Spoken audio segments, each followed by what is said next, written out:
It's good enough for me. Give me that old time religion. That old time religion. Give me that old time religion. It's good enough for me. It was good for mother and father. Good for mother and father. It was good for mother and father. And it's good enough for me. Give me that old time religion. We are reading scripture. I am at Judges, so I have to find Judges. I should look up the page number on this Bible. This is falling apart, guys. Raggedy scripture here. It's early, 6:30. Hope you're having a wonderful morning. Wonderful Thursday. Thirsty Thursday for all you thirsty bitches out there. I'm so thirsty when I drink. Drinking makes me thirsty. That's why I can't drink, except for my fresh Starbucks.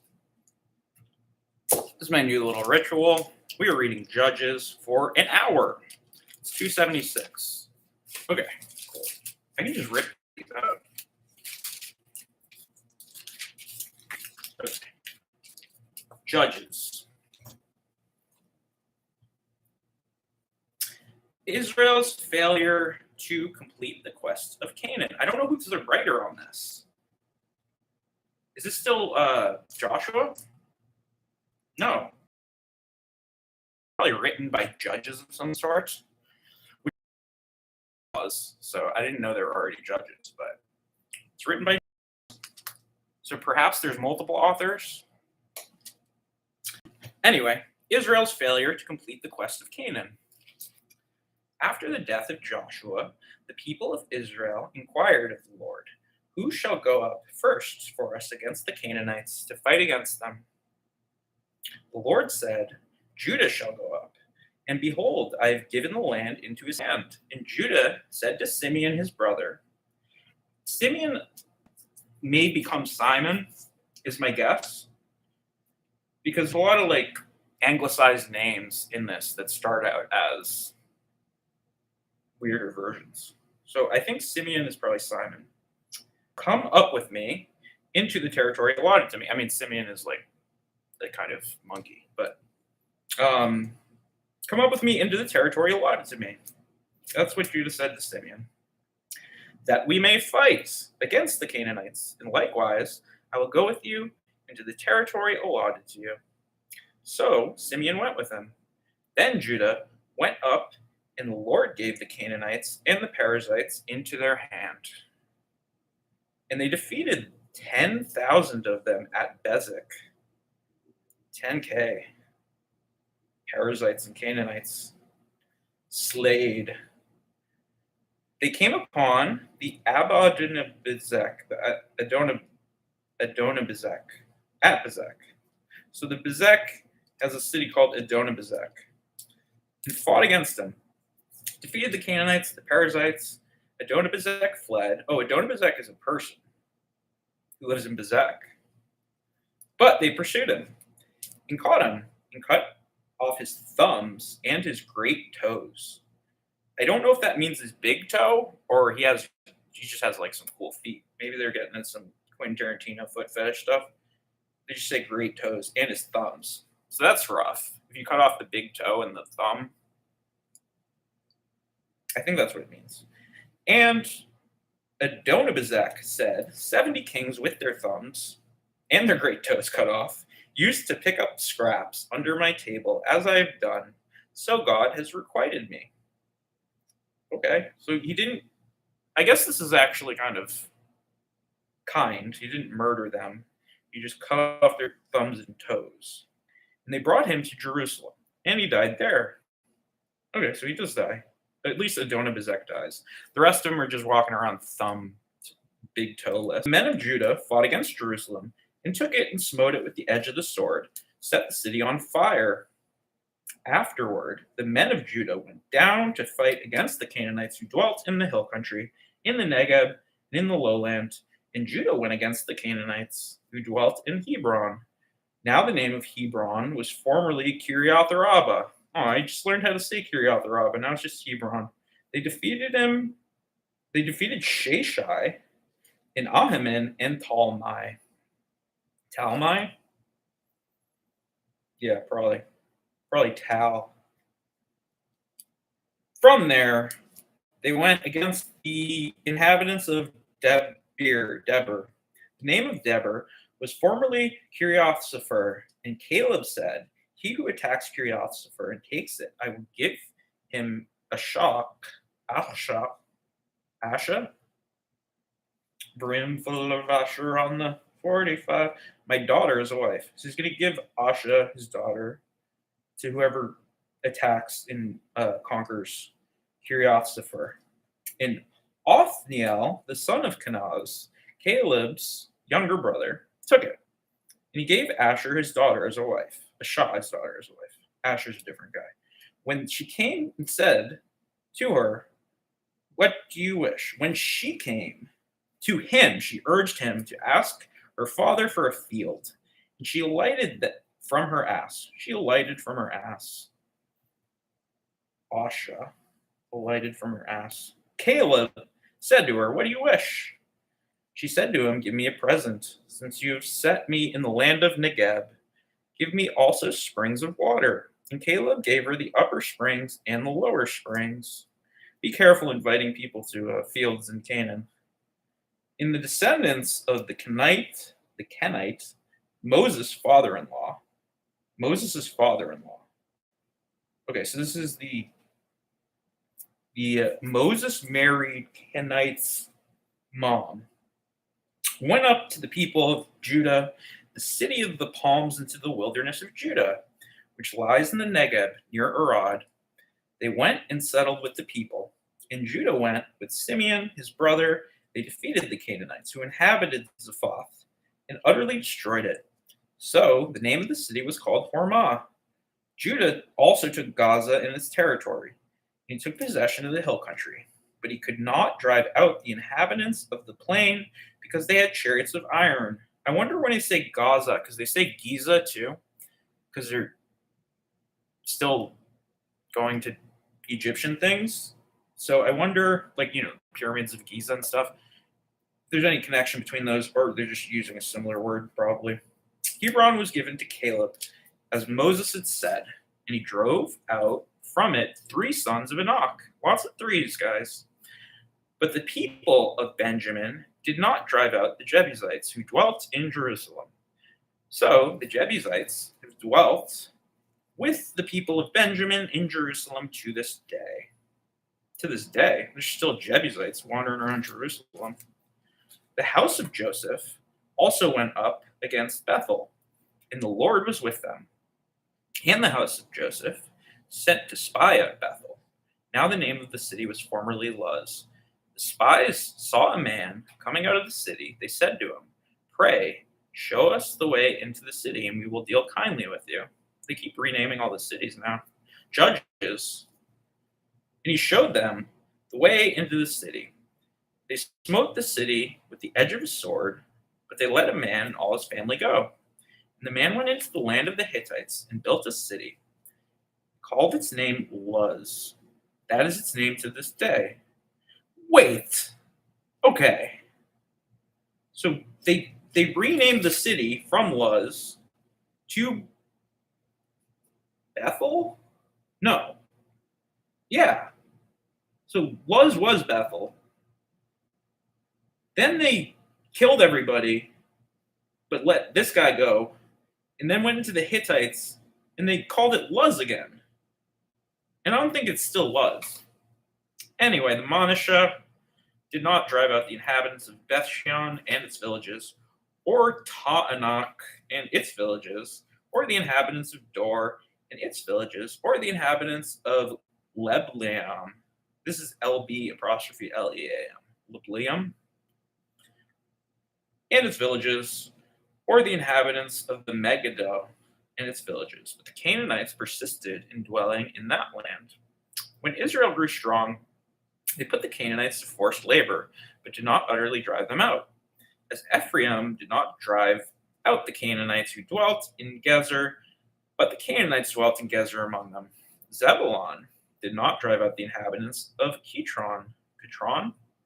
or the inhabitants of Nahalal, or but the Canaanites dwelt among them. Okay, so he didn't drive out the Kitron and the Nahalal, but the Canaanites were there, and became subject to forced labor. So they enslaved the Canaanites.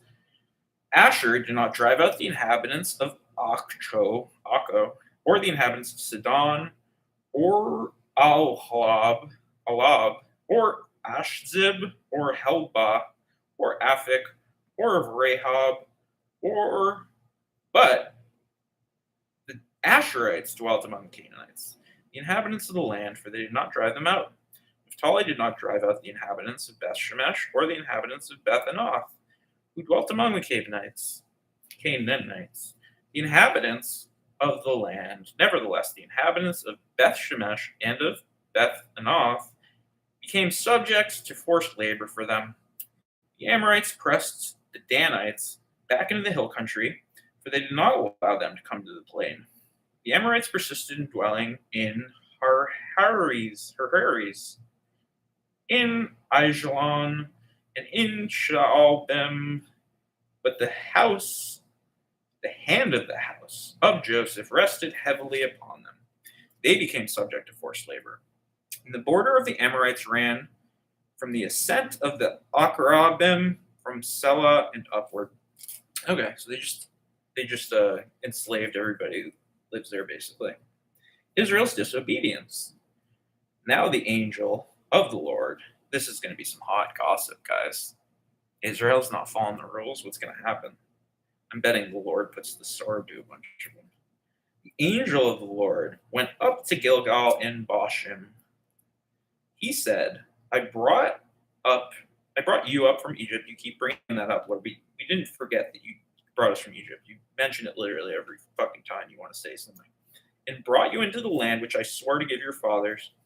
I said, I will never break my covenant with you, and you shall make no covenant with the inhabitants of this land. You shall break down their altars, but you have not obeyed my command. What is this you've done?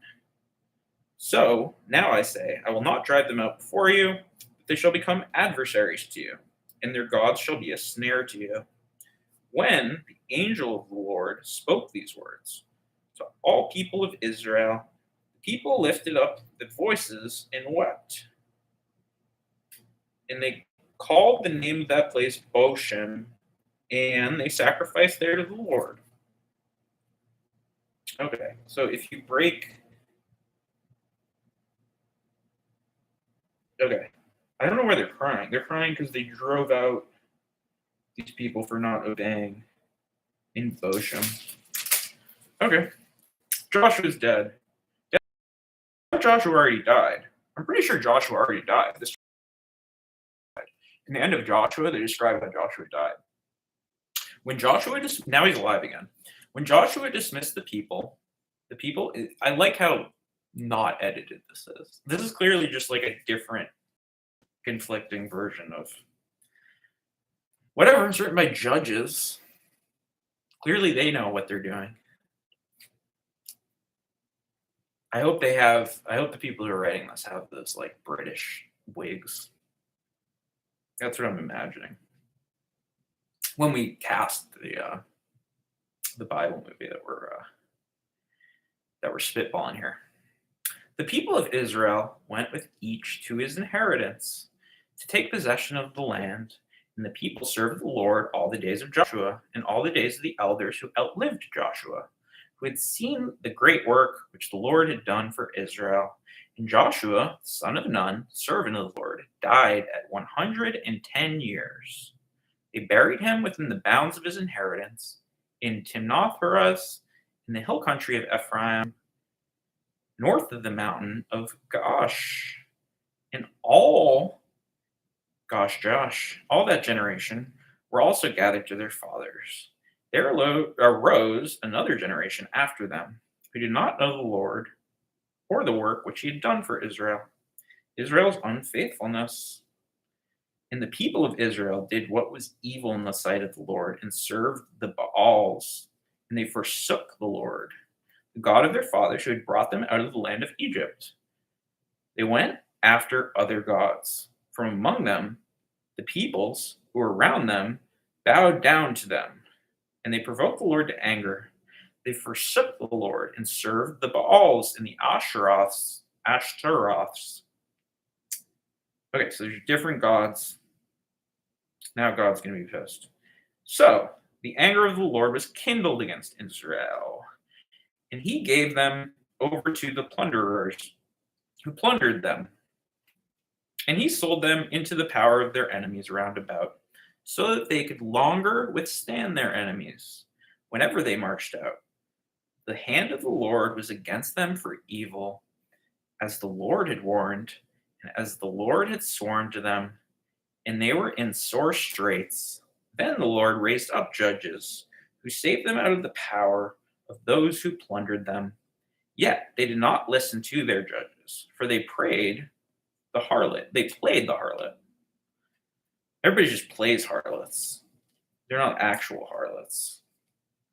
After other gods bowed down to them, they soon turned away from the way in which their fathers had walked. Who obeyed the commandments of the Lord, they did not do so. Whenever the Lord raised up judges for them, the Lord was with the judge. Yeah, you're a judge. You're going to say that, Judges book of the little confirmation bias. And he saved with the judge. Okay, so one judge, and he saved. So it's not the guy, not the judge who's writing this. One specific judge saved them from the hands of their enemies all the days of the judge. For the Lord was moved to pity by their groaning, because of those who afflicted and oppressed them. But whenever the judge died, they turned back and behaved worse than their fathers, going after other gods, serving them and bowing down to them. They did not drop any of their practices or their stubborn ways. So the anger of the Lord was kindled against Israel. And he said, because this, my people have transgressed my covenant, which I have commanded their fathers, and have not obeyed my voice. I will henceforth drive them out before them any nations Joshua left when he died, that by them I may test Israel, whether they will take care to walk in the way of the Lord as their fathers did or not. So the Lord left those nations, not driving them out at once, and he did not give them into the power of Joshua.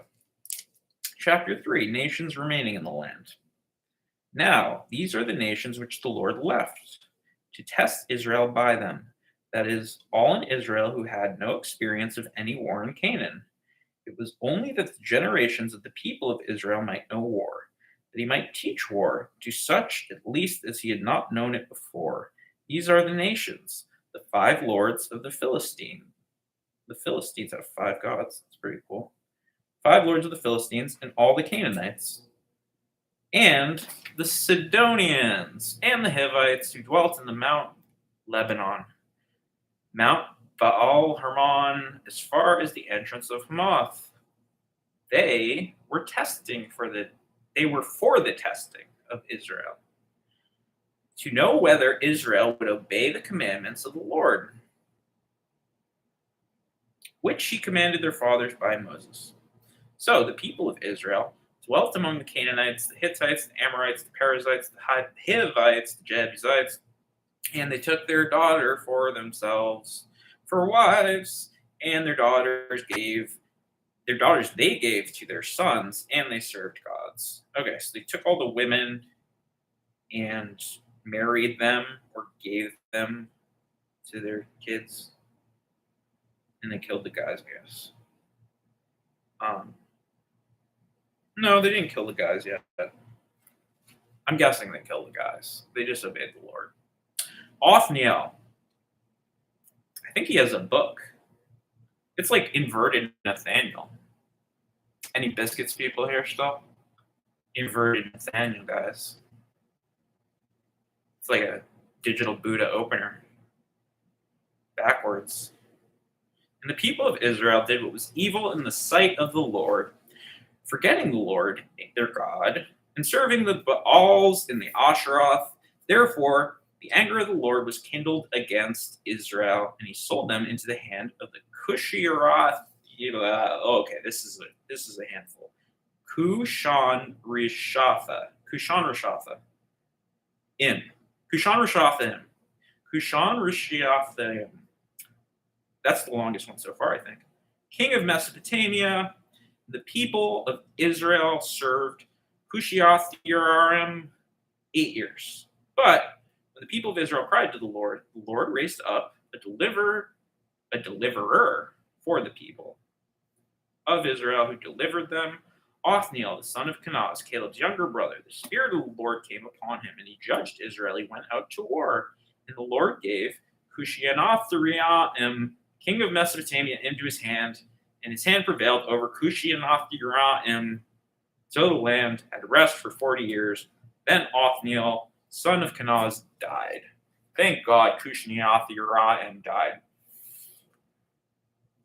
I wanted to take a piss halfway through that one.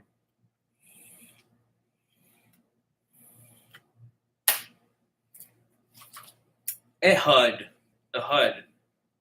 Again, the people of Israel did what was evil in the sight of the Lord, and the Lord strengthened Eglon, the king of the Moab, against Israel, because they had done what was evil in the sight of the Lord.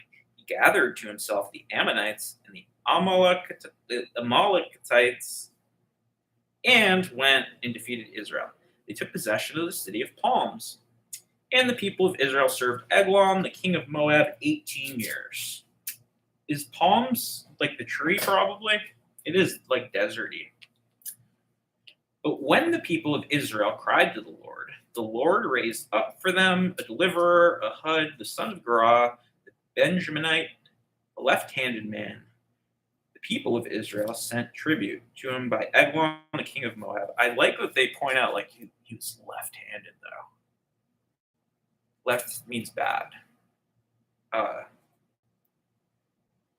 If it's sinister, it comes from the Latin for left, because they thought left-handed people were evil or corrupt, to the point where when they're describing a person that they don't even go into detail about, they're like, he was a lefty.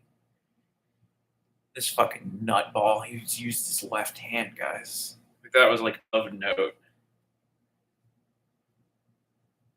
And Ehud made for himself a sword with 2 edges, a cubit in length, and he girded it on his right thigh under his clothes. And he presented the tribute to Eglon, king of Moab. Now, Eglon was a very fat man. Fat Eglon. Fucking Humpty Dumpty king. And when Ehud had finished presenting the tribute, he sent away the people that carried the tribute. But he himself turned back at the sculptured stones near Gilgal and said, I have a secret message for you, O king. And he commanded silence. And his attendants went out from his presence. And Ehud came to him and was sitting alone in his cool roof chamber. And Ehud said, I have a message from God for you. And he arose from his seat. And Ehud reached with his left hand, took his sword from his right thigh, and thrust it into his belly. And the hilt also went after the blade. The hilt went in after the blade. So the hilt, I think, is stabbed it through him, had the handle. I don't know. I have to look up hilt. And the fat closed over the blade. Oh, because he's fat. That's why they're saying it went all the way to the thing, because they're saying this king was so fat that an entire cubit sword was in him to the handle. The fat closed over the blade, for he did not draw the sword out of his belly, and the dirt came out. Then Ehud went into the vestibule and closed the doors of the roof chamber upon him. He locked them. Okay. When he had gone, the servants came. When they saw the doors and the roof chamber were locked, they thought, he's only relieving himself in the closet of the cool chamber. I don't know what relieving yourself means. It might mean he's just shitting on the floor in a chamber or something, but I think it just means he's whatever. He's just going for some peace and quiet.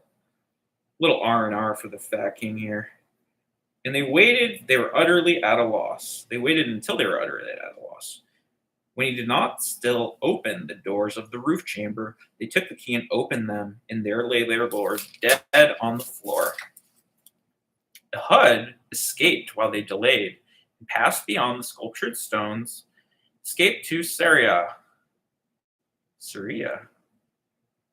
When, it's not a while yet, when he arrived, he sounded the trumpet in the hill country of Ephraim, and the people of Israel went down with him from the hill country, having him at their head. And he said to them, "Follow after me, for the Lord has given your enemies, the Moabites, into your hands." So they went down after him, and seized the fords of the Jordan against the Moabites, and allowed not a man to pass over. And they killed, at that time, about 10,000 of the Moabites, all strong, able-bodied men. Not a man escaped. So Moab was subdued that day, under the hand of Israel. And the land had rest for 80 years. I thought there was the rest had land. That would make more sense, but it's kind of cool. The land had rest for 80 years. So it was peaceful because they killed all the Moabites, and these people settled for 80 years. Shamgar, after he was Shamgar, the son of Anath, who killed 600 of the Philistines with an ox goad, and he delivered Israel. He too delivered Israel. This one dude killed 600 Philistines with a fucking ox goad, dude. Shamgar. That's the entire chapter. Shamgar just fucked up some fools with an ox goad. Deborah and Barak, as the people of Israel again did what was evil in the sight of the Lord. Stop doing that, people of Israel. You're going to get fucking killed. After Ehud died, and the Lord sold them into the hands of the Jabin king of Canaan, who reigned in Hazor. The commander of his army was Sisera, who dwelt in Harath Shiraim. Then the people of Israel cried to the Lord for help, for he had 900 chariots of iron and oppressed the people of Israel cruelly for 20 years. Now Deborah, a prophetess, the wife of Lapidoth, judging Israel at the time, they had a female judge in the fucking Bronze Age. Deborah, the wife of Lapidoth, was judging. That's cool. Debbie, dude. Maybe Deb's writing this. Is this a female written Bible book? Deborah was a judge. This is Judges. She's referenced. Perhaps this is written by a female author, but they had to publish it under Judges, like fucking who is that girl that was at the Algonquin Club? She's drunk. She wrote not A Good Man, it's hard to find. She wrote Star is Born. Dorothy Parker. Show Prince. Purple One. Choose to sit under the palm of Deborah between Ramah and Bethel in the hill country of Ephraim. The people of Israel came to her for judgment. She sent and summoned Barak, the son of Ibn Abinoam, from Kadesh in Naphtali, said to him, "The Lord, the God of Israel, commands you, go gather your men at Mount Tabor, taking 10,000 from the tribe of Naphtali and the tribe of Zebulun, and I will draw out Sisera, the general of Jabin's army, to meet you by the river Kishon with his chariots and his troops, and I will give him into your hand." Barak said to her, "If you will go with me, I will go. But if you will not go with me, I will not go." And she said, "I will surely go with you. Nevertheless, the road on which you are going will not lead you to glory, for the Lord will sell Sisera into the hand of woman." Then Deborah arose and went to Barak in Kadesh, and Barak summoned Zebulun and Naphtali to Kadesh, and 10,000 men went up at his heels, and Deborah went with him. Now Heber the Kenite had separated from the Kenites, the descendants of Hobab, the father-in-law of Moses, and had pitched his tent far away as the oak in Zaananim, which is near Kadesh. When Sisera was told that Barak, the son of Abinoam, had gone up to Mount Tabor, Sisera called out all his chariots, 900 chariots of iron, and all the men who were with him, from Haroth Goim to the river Kishon, not Kishon. I want it to be like Kishon. Deborah said to Barak, "Up, for this is the day which the Lord has given Sisera into your hand. Does not the Lord go out before you?" So Barak went down from Mount Tabor with 10,000 men following him, and the Lord routed Sisera and all his chariots and all his army before Barak. At the edge of the sword, Sisera alighted from his chariot and fled away on foot. And Barak pursued the chariots and the army to Harasheroth the Goim. But all the army of Sisera fell by the edge of the sword. Not a man was left. But Sisera fled away on foot to the tent of Jael, the wife of Heber the Kenite, for there is peace between Jabin the king of Hazor and Heber the Kenite. And Jael came out to meet Sisera and said to him, "Turn aside, my lord, turn aside to me. Have no fear." So he turned aside to her in the tent. She covered him with a rug. Okay, she put a rug on him. And he said to her, "Pray, give me a little water to drink, for I'm thirsty." Thirsty bitches in this chapter, dude, I warned you. So she opened a skin of milk and gave him a drink and covered him. This is nice. She's like tucking him in, giving him milk and a blanket. What is this? You're fucking dead your grandma, dude? And he said to her, "It was good for our grandmothers. It was good for..." Anyway, he said to her, "Stand at the door of the tent, and if any man comes and asks you, 'Is anyone here?' say no." It's a good plan. But Jael, the wife of Heber, took a tent peg, took a hammer in her hand, and went softly to him and drove the peg into his temple, till it went into the ground, as he was lying fast asleep from weariness. So he died. Oh, okay. So she said, like, hide in the temple and tell her nobody's there. And she drove a peg in that he was impaled by. And behold, as Barak pursued Sisera, Jael went out to meet him and said to him, "Come, I will show you the man whom you are seeking." So he went into her tent. There lay Sisera, dead, with a tent peg in his temple. That's rough. Peg went right here. So on that day, God subdued Jabin, the king of Canaan, before the people of Israel. And the hand of the people of Israel bore harder and harder on Jabin, the king of Canaan, until they utterly destroyed Jabin, the king of Canaan. Song of Deborah. Deb's got fucking bops, dude. Am I gonna have to sing? I can't sing, as is evidenced by me opening this with old time religion.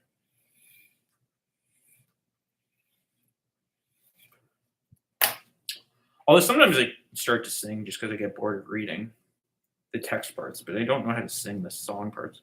Then sang Deborah and Barak, the son of Abinoam, that day, that the leaders took the lead in Israel, that the people offered themselves willingly. Bless the Lord. Hear, O kings. Give ear, O princes. To the Lord I will sing. I will make melody to the Lord, the God of Israel. Lord, when thou didst go forth from Seir, when thou didst march from the region of Edom, the earth trembled, the heavens dropped. Yeah, the clouds dropped water. I like that there's a yeah, not a yes. The mountains quaked before the Lord. Yon Sinai before the Lord, the God of Israel. In the days of Shamgar, son of Anath, in the days of Jael, caravans ceased, and the travelers kept to the byways. The peasantry ceased, Israel ceased until it rose, Deborah, until you arose, Deborah. Arose the mother in Israel, when new gods were chosen, and the walls and the gates with shield or spear to be seen among 40,000 in Israel. Oh God, this is long. I can't keep it. My heart goes out to the commanders of Israel who offered themselves willingly among people. Bless the Lord. Tel Aviv, you who ride on tawny asses, You who sit on rich carpets, you who walk by the way to the sound of musicians at watering places, there they repeat the triumph of the Lord, the triumphs of his peasantry in Israel. I'm going to stop trying to sing this. Then down the gates march the people of the Lord. Awake, awake, Deborah, awake, awake, utter a song. Arise, Barak, lead your captives. O son of Eboniam. Then down marched the remnant of the noble. The people of the Lord marched down for him against the mighty from Ephraim. They sent out thither into the valley. Following you, Benjamin, with your kinsmen. From Mashir marched down the commanders. From Zebulun, those who bear the marshal's staff. The princess of Issachar came with Deborah, and Issachar faithful to Barak. Into the valley they rushed forth at his heels. Among the clans of Reuben, there were great searchings of heart. Why did you tarry among the sheepfolds to hear the piping of flocks? For flocks, not of. Prepositions are important. Among the clans of Reuben, there were great searchings of heart. Gilead stayed beyond the Jordan. And Dan, why did he abide with the ships? Yeah, what's up with that, Dan? Why are you abiding with the ships? Asher sat still at the coast of the sea, settling down by his landings. Zebulun is a people that jeoparded. I've never heard past tense of jeopardy as a verb. Jeoparded their lives to death. Naphtali, too, on the heights of the field. The kings came, they fought. Then they fought the kings of Canaan at Tanash by the waters of the Megiddo. They got no spoils of silver. From the heaven fought the stars. From their courses they fought against the Sisera. The torrent of Kishon swept them away. The onrushing torrent, the torrent Kishon. March on, my soul, you might. Then loud beat the horses' hooves with the galloping of his steeds. Curse Meroz, says the angel of the Lord.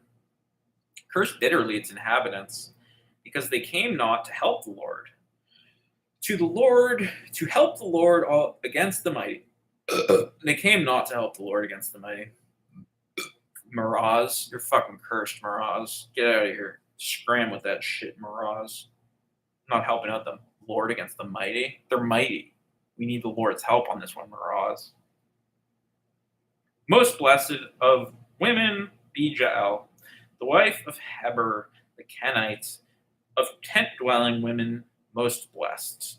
He asked water, and she gave him milk. She brought him curds in a lordly bowl. She put her hand to the tent peg, in her right hand the worker's mallet. She struck Sisera a blow. She crushed his head. She shattered and pierced his temples. He sank, he fell, he lay at her feet. At her feet he sank, he fell. That's almost a palindrome. Except that you would reverse fell and sank. Where he sank, there he fell dead. Out of the window she peered. The mother of Sisera gazed. Through the lattice, why is his chariot so long in coming? Why tarry the hoofbeats of his chariots?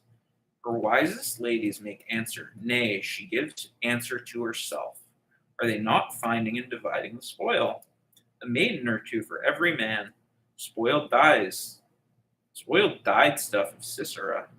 Spoiled of dyed stuff embroidered. Dyed stuffs embroidered. There's more than one stuff here that's embroidered. 2 pieces of dyed work embroidered for my neck as spoil. So perish all thine enemies, O Lord. But thy friends be like the sun as he rises in his might. And the land had rest for 40 years. All right, cool. It's a nice summary, Deb. The Midianite oppression. The people of Israel did what was evil in the sight of the Lord, and the Lord gave them into the hand of Midian, for 7 years. And the hand of Midian prevailed over Israel. Because of Midian, the people of Israel made themselves the dens which are put in the mountains and the caves and the strongholds. For whenever the Israelites put seed into the Midianites and the Amalekites, and the people of the east would come and attack them, they would encamp against them and destroy the produce of the land. As far as the neighborhood of Gaza, leave no sustenance to Israel, no sheep, or ox, or ass, for they would come up with their cattle and their tents, coming like locusts for numbers. Both they and their camels could not be counted. So they wasted the land as they came in. And Israel was brought very low because of Midian. And the people of Israel cried for help to the Lord. When the people of Israel cried to the Lord on account of the Midianites, the Lord sent a prophet to the people of Israel, and he said to them, "Thus says the Lord, the God of Israel, I led you up from Egypt and brought you out of the house of bondage, and I delivered you from the hands of the Egyptians, from the hands of all that oppressed you, and drove them out before you, and gave you their land. And I said to you, I am the Lord your God. You shall not pay reverence to the gods of the Amorites, in whose land you dwell. But you have not given heed to my voice." Call of Gideon. Now the angel of the Lord came and sat up under the oak at Ophrah, which belonged to Joash the Abiezrite, and his son Gideon was beating out wheat in the winepress to hide from the Midianites. So he's beating out wheat in the winepress. I'm not sure exactly what that means. That would make beer if you made wheat into, I don't know, to hide it from the Midianites. So he's trying to hide the wheat from the Midianites. So he's putting it in the winepress, I guess. The angel of the Lord appeared to him and said to him, "The Lord is with you, you mighty men of valor." You mighty man of valor. He's just talking to Gideon. Gideon said to him, so this is a male angel of the Lord. God's not talking to Gideon, but there's a male angel. And Gideon said to him, "Pray, sir, if the Lord is with us, why then has this befallen us? And where are all his wonderful deeds which our fathers have recounted to us, saying, 'Did not the Lord bring us from Egypt?' But now the Lord has cast us off and given us into the hands of Midian." And the Lord turned to him and said, "Go in might of yours and deliver Israel from the hand of Midian. Do not I send you?" He said to them, "Pray, Lord, how can I deliver Israel? Behold, my clan is the weakest of the Manasseh. I am the least in my family." And I'm the least in my family. Is he the least? He's the least. He's like the weakest? I don't know what he means by I'm the least. And the Lord said to him, maybe it's just the smallest number. The Lord said to him, like the youngest, "But I will be with you. You shall smite the Midianites as one man." And he said to him, "If I have found favor with thee, then show me a sign that it is thou who speakest with me. Do not depart from here, I pray thee, until I come to thee and bring out my present and set it before thee." And he said, "I will stay till you return." I wonder what Gideon's present is. This guy's awesome. Gideon went into the house of the Lord, prepared a kid, unleavened cakes from an ephah of flour. The meat he put into his basket, the broth he put into a pot, and brought them to him under the oak and presented them. And the angel of God said to him, "Take the meat and the unleavened cakes and put them on this rock. Pour broth over them." This is a weird angel. His hand, okay, he did so. So he poured the broth over the rocks and put the cake on a rock. Smell what the rock is cooking, dude. Fucking chicken soup. Then the angel of the Lord reached out. The tip of the staff that was in his hand touched the meat and the unleavened cakes, and there sprang fire from the rock and consumed the flesh and the unleavened cakes, and the angel of the Lord vanished from his sight. Then Gideon perceived that he was the angel of the Lord, and Gideon said, "Alas, O Lord God, for now I have seen the angel of the Lord face to face." But the Lord said to him, "Peace be to you. Do not fear. You shall not die." Then Gideon built an altar there to the Lord and called it, "The Lord is Peace." He called the altar, "The Lord is Peace," like full sentence. To this day, it stands there at Ophrah, which belongs to the Abiezrites. That night, the Lord said to him, "Take your father's bull, the second bull, 7 years old, pull down the altar of Baal, there's no L, which your father has, and cut down the Asherah that is beside it, and build an altar to the Lord your God on top of the stronghold here, with stones laid in due order. Then take the second bull and offer it as a burnt offering, with the wood of Asherah which you shall cut down. So Gideon took men of his servants and did as the Lord had told him. But because he was too afraid of his family and the men of the town to do it by day, he did it by night. Gideon destroys the altar of Baal. When the men of the town rose early in the morning, behold, the altar of Baal was broken down. As Asherah beside it was cut down, the second bull was offered upon the altar which had been built. And then they said to one another, who has done this thing? After they had made search and inquired, they said, Gideon, the son of Joash, has done this thing. Then the men of the town said, Joash, bring out your son, that he may die, for he has pulled down the altar of Baal and cut down the Asherah beside it. So Joash said to all who were arrayed against him, will you contend for Baal, or will you defend his cause? Whoever contends for him shall be put to death by morning. If he is a god, let him contend for himself, because his altar had been pulled down. Therefore, on that day, he was called Jerubbaal. That is to say, let Baal contend against him, because he pulled the altar down. Then all the Midianites and the Amalekites and the people of the east came together, crossing the Jordan. They encamped in the valley of Jezreel. The Spirit of the Lord took possession of Gideon, and he surrounded the trumpet. He sounded the trumpet. He didn't surround trumpets. He sounded the trumpet.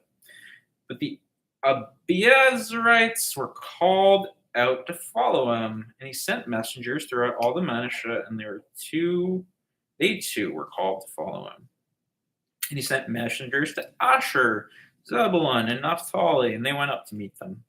Sign of the fleece. Then Gideon said to God, if thou wilt deliver Israel by my hand, as thou hast said, behold, I am laying a fleece of wool on the threshing floor. If there is dew on the fleece alone, and it is dry on all the ground, then I shall know that thou wilt deliver Israel by my hand, as thou hast said. And it was so. When he rose early next morning and squeezed the fleece, he wrung enough dew from the fleece to fill a bowl with water. Then Gideon said to God, let not thy anger burn against me. Let me speak but once. Pray, let me make trial only once by this fleece.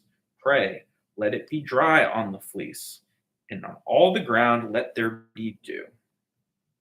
And God did so that night, for it was dry on the fleece only, and on all the ground there was dew. Walking out in the morning dew, guys. Hope you have a wonderful weekend. I'll be here with no audience. Probably tomorrow night. And probably the next night. Because this is a long-ass book. Gideon surprises and routs the Midianites. I'll give you my phone number at the end of this if you want. I don't think anybody cares. I think everybody just doesn't. We're reading the Bible, guys. Just send me an email if you want to hang out. I'm in Chicago. I'm very bored. Kevin from 1988 at Gmail. Then Jerubbaal, that is Gideon. Okay, so Gideon is also Jerubbaal, and he's about to surprise and rout the Midianites. All the people who were with him rose early and encamped beside the spring of Harod. By the camp Midian was north by them, by the hill of Moreh in the valley. The Lord said to Gideon, the people with you are too many to give to the Midianites into their hand, lest Israel vaunt themselves against me, saying, my own hand has delivered me. Now, therefore, proclaim in the ears of the people, saying, whoever is fearful and trembling, let him return home. And Gideon tested them. 22,000 returned, and 10,000 remained. And the Lord said to Gideon, the people are still too many. Take them down, water, and I will test them for you there. And he of whom I say to you, this man shall go with you, shall go with you. This man shall go with you, shall go with you. That's what it says. Oh, this man shall go with you, shall go with you, and any of whom I say to you. Okay. This man shall not go with you, shall not go. He did twice. Double, guys. 2 by 4. So he brought the people down the water. And the Lord said to Gideon, everyone laps the water with his tongue as a dog laps, you shall set by himself. Likewise, everyone that kneels down to drink. And the number of those that lapped, putting their hands in their mouth, were 300 men. But all the rest of the people knelt down to drink water. And the Lord said to Gideon, with the 300 men that lapped, I will deliver you and give the Midianites into your hand. Let all the others go every man to his home. So he took jars of the people from their hands and their trumpets, and he sent all the rest of Israel, every man to his tent, but retained 300 men. And the camp of Midian was below him in the valley. So exactly 300 men, instead of kneeling down and drinking the water, went like this and scooped up water. And those men are the men that are gonna, I assume, put these fucking bitches to the sword. That's what I want. I like the impaling and I like the violence in this book. It's a lot of fun. When Gideon heard the telling of his dream and its interpretation, he worshipped. Okay. I skipped the thing. Yeah. Give the Midianites into the hand. So he took the jars. Okay. I will deliver you, give the Midianites into your hand, let all every man go home. So he took the jars to the people from their hands, their trumpets, and he sent all the rest of Israel, every man to his tent, but retained 300 men. The camp of Midian was below him in the valley. The same night the Lord said to him, arise, go down against the camp, for I have given it into your hand. But if you fear to go down to the camp with Purah, your servant, and you shall hear what they say. Afterwards, your hands shall be strengthened to go down against the camp. Then he went with Purah, his servant, to the outposts of the armed men in the camp. And the Midianites, the Amalekites, and all the people of the east lay along the valley like locusts for multitude. Their camels were without number, as the sand which is upon the seashore for multitude. When Gideon came, behold, a man was telling a dream to his comrade. He said, behold, I dreamed a dream, and lo, a cake of barley bread tumbled into the camp of Midian, and came to the tent, and struck it so that it fell, turned it upside down, so that the tent lay flat. And his comrade answered, this is no other than the sword of Gideon, son of Joash, man of Israel. Into his hand God has given the Midian, and all the host of them. When Gideon heard telling of his dream and its interpretation, this isn't that cool of a dream to make you believe in God. I was just reading immediately before this the Goddard secret manifestation thing where he talks about how you dream, you set intentions when you go into your dreams, and then you can manifest things that you essentially make in the dream realm. It's pretty cool. You should listen to it. Maybe I'll link it. I don't know if I'm going to start linking things. I should. For Bible, I feel like I need to. But nobody watches it anymore. So it's like, but somebody, I'll make people watch at some point. Arise, for the Lord has given the host of Midian into your hand. And he divided the 300 men into 3 companies, and put trumpets into the hands of all of them, and empty jars with torches inside the jars, jarred torches. And he said to them, look at me, and do likewise when I come to the outskirts of the camp. As I do as I do. Do what I do. When I blow the trumpet, I and all who are with me, then blow the trumpets also on every side of the camp, and shout for the Lord and for Gideon. So Gideon, the 100 men who were with him, came to the outskirts of that camp at the beginning of the middle watch. When they had set the watch, they blew their trumpets and smashed the jars that were in their hands. I don't really understand why. And I don't understand why they had where the other 200 men are. I guess it's the middle. There's like the left and right, other hundreds. And then the three companies, I thought it was companions, companies, blew the trumpets and broke the jars, holding in their left hands the torches, and in their right hands the trumpets to blow.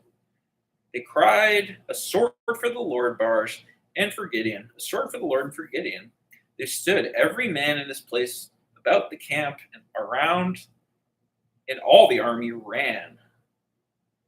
Yeah, I would run if they had fucking trumpets and torches and were screaming about God. A sword for the Lord for Gideon. They all screamed it. It's an exclamation. A sword for the Lord for Gideon. Trumpet, torch. You're running away from that. If you know what's good for you. When they blew the 300 trumpets, okay, this is the most insane way to kill somebody. The Lord set every man's sword against his fellow and against all the army. And the army fled as far as Beshetoth and Zerah, as far as the border of Abel Maholah by Tabath. And the men of Israel were called out from the Naphtali and from Asher and from the Manasseh, and they pursued after Midian. And Gideon sent messengers throughout the hill country of Ephraim, saying, "Come down against the Midianites, seize the water against them, as far as Bethbarah, and also the Jordan." So all the men of Ephraim were called out, and they seized the waters as far as Bethbarah, also the Jordan. And they took the two princes of Midian, Oreb and Zeb. Fucking Zeb. Oreb and Zeb. They killed Oreb at the rock of Oreb. You kill him at his rock. Poor Oreb. And Zeb, they killed the winepress of Zeb. As they pursued Midian, they brought back the heads of Oreb and Zeb to Gideon beyond the Jordan. They brought back his head. Intense. Gideon's triumph and vengeance. And the men of Ephraim said to him, "What is this you have done to us, not to call to us when you went to fight with the Midian?" And they upbraided. I didn't even know that's a word, upbraid. They upbraided him violently.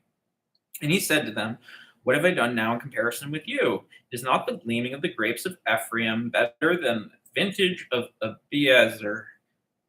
God has given you into the hands of the princes of Midian, Oreb, and Zeb. What have I done in comparison with you?" Then their anger against him was abated when he said this. And Gideon came to the Jordan, passed over, he and 300 men who were with him, faint yet pursuing. So he said to the men of Succoth, "Pray, give us bread to the people who follow me, for they are faint, and I am pursuing Zabah and Zalmunna, king of Midian."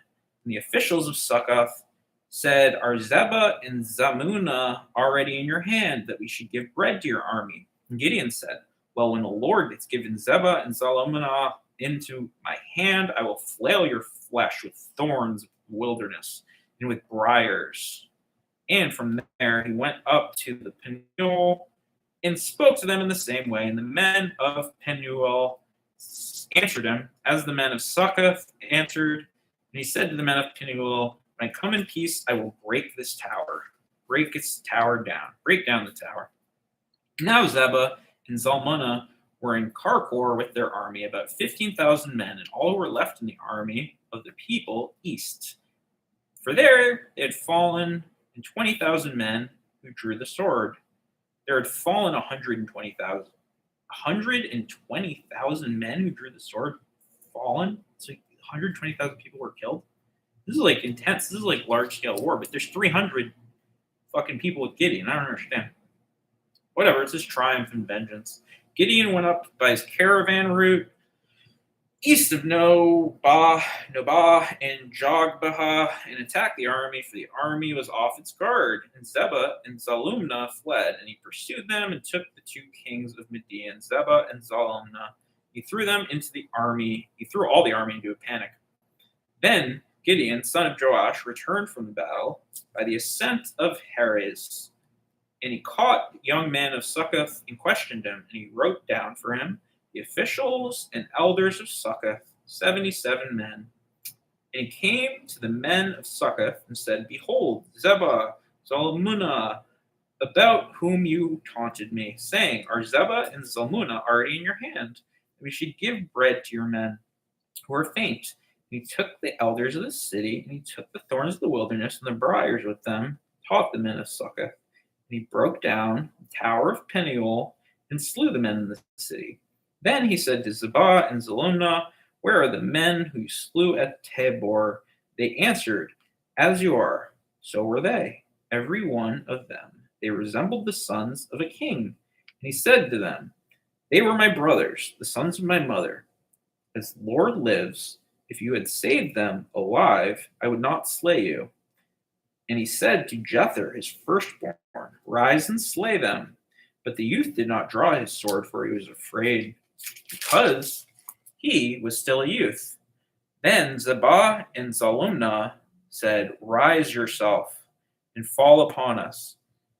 For as the man is, so is his strength. So Gideon arose and slew Zebah and Zalmunna, and he took the crescents that were on the neck of their camels. There's a crescent on the camel neck, apparently.